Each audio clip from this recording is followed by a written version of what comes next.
and blue waves. Here, this is what we're going to create. Spray the paper with water. We're starting the same way.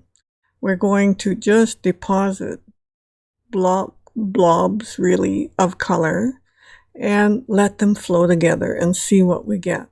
This is a beautiful blue, and then this is Payne's gray, cerulean blue, Payne's gray, and now red, alizarin crimson. So it's just a great color. And this is a color that's semi-transparent. So when it flows into another color, it blends really well. And now a little bit of yellow. Again, you can do this in watercolor or in acrylic. Both work really well if your paint is wet. And now a little bit of salt. Then you let it dry. This one tells me that it's going to be totally abstract. Now, you know ahead of time because I showed you the image, but I didn't know that at the time. I just started doodling and it just felt like it should have been an abstract. So in this section, I'm doodling more complex images. So remember in the first section, we did very easy, simple ones. And in this one, we get more complex. So we're going to add patterns and designs. This is something I didn't add at all in the very beginning, except for a few little spots. But it's not something that in my practice I do a lot, unless it kind of needs it. And sometimes they ask for it. So you can pick your patterns and you can get them from anywhere. I tend to love circles, half circles, stripes. That's my big repertoire. You can look for patterns in fabric. You can look for patterns by just looking at plants. You can look at patterns in cut up vegetables. I often do that.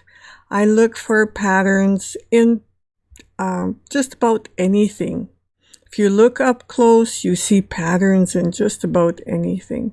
Now, if I'm going to do a pattern, I do it more than once. I try to do it at least 3 times, 3 different spots.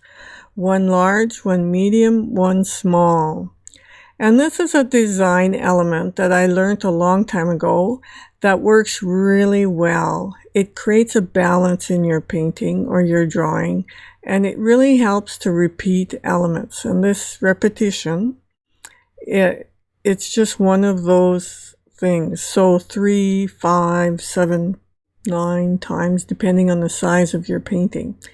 These are relatively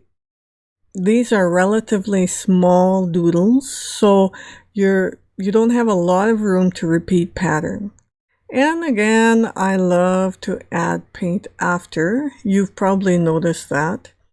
There's certain areas that I like to mute down because they compete.